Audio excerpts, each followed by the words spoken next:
Welcome दोस्तों, स्वागत है आपका नॉवेल वर्ल्ड में।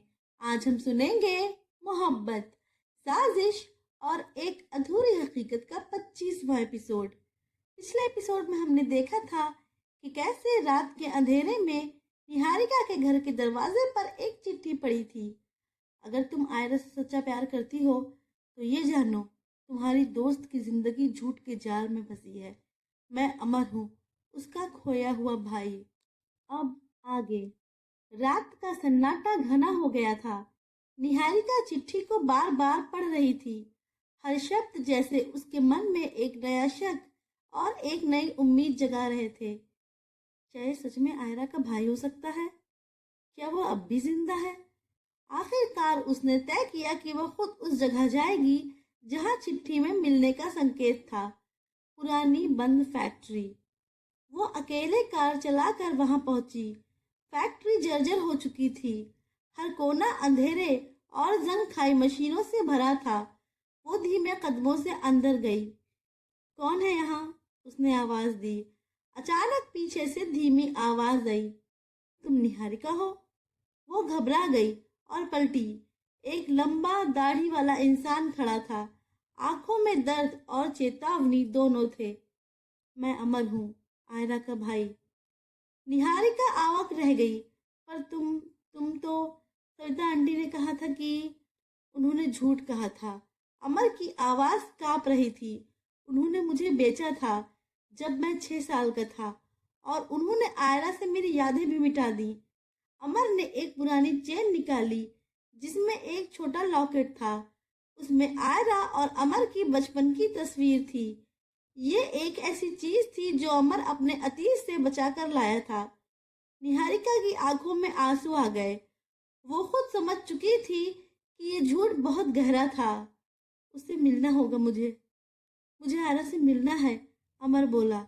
लेकिन मैं जानता हूँ वो मुझे ऐसे नहीं मानेगी। मैं चाहता हूँ कि तुम उसे सच बताओ, सबूत दो, और फिर अगर वो चाहे तो वो खुद मुझसे मिले। निहारिका ने उसकी ओर देखा। मैं वादा करती हूँ, मैं उसे ये सब बताऊंगी। लेकिन अमर, तुम अभी भी बहुत टूटे हुए लगते हो। मैं टूटा नहीं हूँ, अमर ने मुस्कुराते हुए कहा। बस खुद को जोड़ने के लिए आयरा की जरूरत है। जब निहारिका आयरा के सामने अमर की सच्चाई रखेगी, आयरा का रिएक्शन क्या होगा? क्या वह उस भाई को स्वीकार कर पाएगी जिसे उसने मरा हुआ मान लिया था? और सविता, क्या वो इस सच्चाई को सामने आने देगी या फिर एक और चाल चलेगी? चलिए देखते हैं आगे इस स्टोरी में क्या होता है। अमर और निहारिका के बीच हुई बातचीत ने एक तूफान की शुरुआत कर दी थी। दोनों की आंखों में सवाल थे और दिलों में जले पुराने जख्म। निहारिका ने धीरे से कहा, अगर तुम सच में आयरा के भाई हो तो तुम्हें अब छुपना नहीं चाहिए। उसे सच्चाई जानने का हक है। अमर ने नजरें झुका ली। मैं जानता हूँ, उसने रुंधे स्वर में कहा, लेकिन मैं डरता हूँ उस पल से जब आयरा मेरी आंखों में देखेगी और सविता की सच्चाई उसके दिल को तोड़ देगी। मैं उसका भाई होकर भी उसे उस दुनिया से नहीं बचा पाया जहां मुझे खुद बेचा गया था। निहारिका ने उसका हाथ थामा। अब वो वक्त है उसे सच्चाई बताने का अमर। जितना देर करोगे उतना दर्द बढ़ेगा। सविता ने बहुत कुछ छुपाया, लेकिन अब वक्त है उन परतों को हटाने का। अमर ने धीरे धीरे सर हिलाया।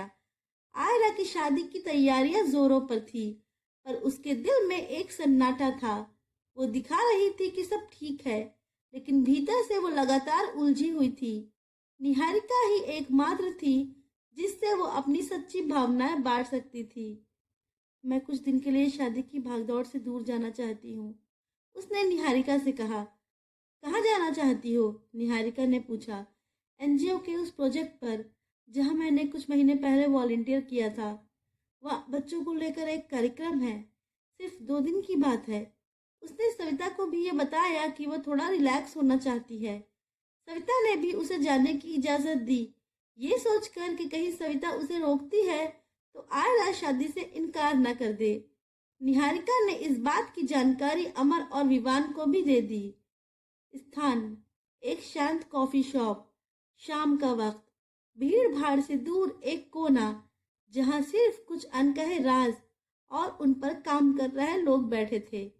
निहारिका ने धीमे स्वर में कहा, आयरा 2 दिन के लिए एनजीओ जा रही है, बच्चों के साथ। एक कार्यक्रम है, ये हमारे पास एक मौका है। विवान ने अपनी कॉफी का मग नीचे रखा और गंभीरता से उसकी तरफ देखा। तुम कहना क्या चाहती हो? निहारिका ने उसे बताया कि कैसे वो आयरा के भाई से मिली, जिसे सविता ने मरा हुआ घोषित कर दिया था। निहारिका ने कहा, अमर नहीं, अनिरुद्ध। वो उससे वही मिलेगा, उसकी पहचान छुपाकर, लेकिन दिल में सच्चा रहकर, ताकि आयरा खुद उसके मन और आंखों में कुछ ढूंढे, एक जुड़ाव जो उसे अपनी सच्चाई तक ले जाए। विवान कुछ पल शांत रहा, फिर उसने गहरी सांस ली। लेकिन सिर्फ भावनाएं काफी नहीं होगी निहारिका। आयरा को सबूत चाहिए। वो लड़की अब भरोसे से नहीं, हक से सच्चाई ढूंढती है। तभी दरवाजा खुला और अमर अंदर आया। उसकी आंखों में थकावट थी, लेकिन हिम्मत अब जाग चुकी थी। मैं तैयार हूँ, उसने कहा, पर इससे पहले हमें सविता को बेनकाब करना होगा। निहारिका और विवान ने एक दूसरे की तरफ देखा। विवान ने कहा, तुम्हारे पास कुछ है अमर? कुछ ऐसा जो साबित कर सके कि सविता ने तुम्हें जानबूझकर बेचा था? अमर ने धीमे से सिर झुकाया, फिर बैग से एक पुरानी डायरी और एक टेप रिकॉर्डर निकाला। ये आदमी था राम सिंह। सविता ने मुझे उसी के हवाले किया था। उसने मुझसे कहा था, अब तू मेरा है। मैं 6 साल का था, कुछ समझ नहीं आता था, लेकिन उस रात मैं डर से कांप रहा था। निहारिका भावुक हो उठी। फिर क्या हुआ? मैंने भागने की कोशिश की, कई बार पकड़ा गया, लेकिन एक रात उस राम सिंह ने फोन पर बात करते हुए कहा, इस लड़के की माँ ने कहा है कि इस बच्चे को मारना हो तो मार देना, बस पुलिस को कुछ पता नहीं चलना चाहिए।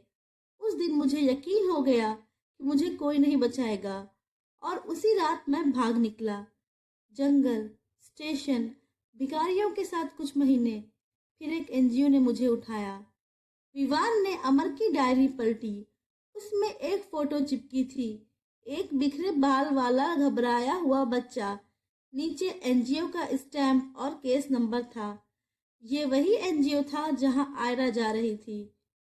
निहारिका ने कहा, ये केस नंबर, ये हम एनजीओ से मैच करवा सकते हैं। और ये टेप। अमर ने कहा, जब मैं एनजीओ में था, कुछ साल बाद एक वॉलंटियर वापस आया, वही आदमी जो राम सिंह को जानता था।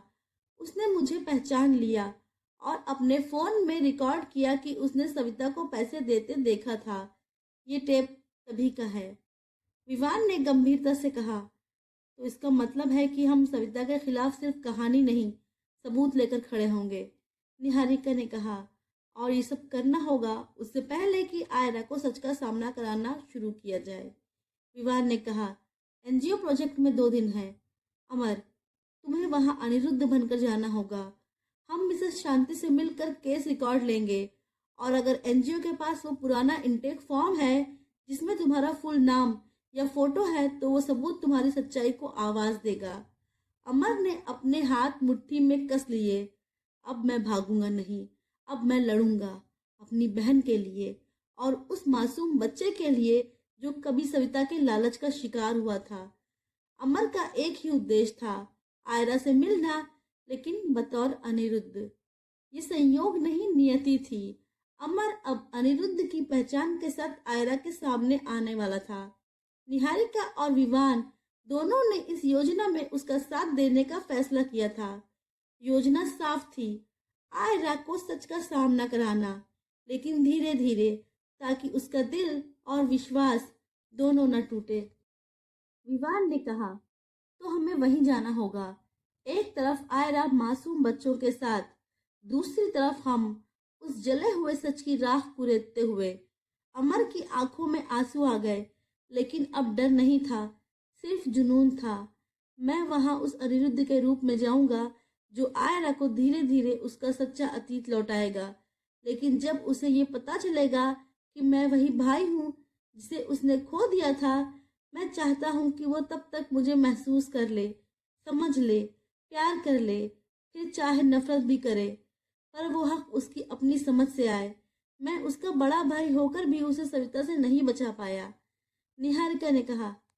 तो तय हुआ, कल सुबह तुम दोनों एनजीओ जाओगे। आयरा वहां पहुंच चुकी होगी और हम मिसेस शांति से मिलकर रजिस्टर और केस फाइल की कॉपी लेंगे। अगर उस दिन की एंट्री मौजूद है तो यही होगा वो पहला पत्थर जो सविता के महल को गिराएगा। विवान ने अमर की ओर हाथ बढ़ाया। भाई के लिए नहीं, उस बहन के लिए जो अब सच्चाई की हकदार है।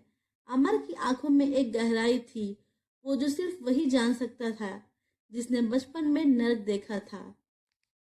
एनजीओ कैंपस, शाम का वक्त। बच्चों के बीच आयरा खुद को हल्का महसूस कर रही थी। यहाँ ना कोई शादी की बात थी, न सविता का दबाव। तभी प्रोजेक्ट हेड ने उसे बताया, आज हमारे साथ एक नए वॉलेंटियर जुड़ रहे हैं, अनिरुद्ध। बहुत अनुभव है बच्चों के साथ कम करने का उन्हें। आयरा ने मुस्कुराकर सिर हिलाया। तभी एक शांत गंभीर चेहरा उसके सामने आया, वही जिसे हम अमर के रूप में जानते हैं। हाय, मैं अनिरुद्ध। उसने हाथ बढ़ाया। आयरा, उसने सहजता से हाथ मिलाया, बिना कोई पहचान पाए। लेकिन अमर के भीतर तूफान चल रहा था। उसकी बहन ठीक उसके सामने थी और वो पहचान भी नहीं पा रही थी। उसकी आंखें कांप गईं, पर उसने खुद को रोक लिया। मैं सब कुछ एक बार में नहीं कह सकता। अगर वो नहीं पहचान पाई तो शायद ये दर्द फिर बर्दाश्त ना हो सके, उसने सोचा। आगामी 2 दिन में अनिरुद्ध और आयरा की कई बातचीतें हुई। दोनों बच्चों के बीच समय बिताते, कहानियां सुनाते और कभी कभी गहरी बातों में उतर जाते। आयरा ने अनिरुद्ध से पूछा, तुम बच्चों के साथ इतनी आत्मीयता से कैसे जुड़े हो? क्योंकि जब अपने छूट जाते हैं तो दूसरों को अपना बनाना सीख जाता है इंसान, उसने जवाब दिया। ये शब्द आयरा के दिल को छू गए और उसे नहीं पता था कि उसकी आंखें नम हो गई थी। आगे क्या होगा? क्या अनिरुद्ध आयरा को उसका खोया हुआ भाई होने की सच्चाई बता पाएगा? क्या आयरा उस अजनबी में अपने अतीत की कोई झलक पहचान पाएगी? एक शाम जब सारे बच्चे सो गए थे, तब आयरा ने कहा, तुम्हारे अंदर कुछ है, जैसे तुम बहुत कुछ देख चुके हो पर कह नहीं पा रहे। शायद, अमर ने कहा, कुछ कहानियां बताने से पहले वक्त सही होना जरूरी होता है। तुम्हें किसने तोड़ा था? आयरा ने हल्की मुस्कान के साथ पूछा। जिसे मैंने माँ कहा था, उसी ने, अमर ने धीमे से कहा। आगे कहानी जानने के लिए लाइक कीजिए, शेयर कीजिए, सब्सक्राइब कीजिए और हमारे साथ बने रहिए मोहब्बत, साजिश और एक अधूरी हकीकत के सफर में। सब्सक्राइब कीजिए ताकि कोई भी स्टोरी आपसे मिस ना हो।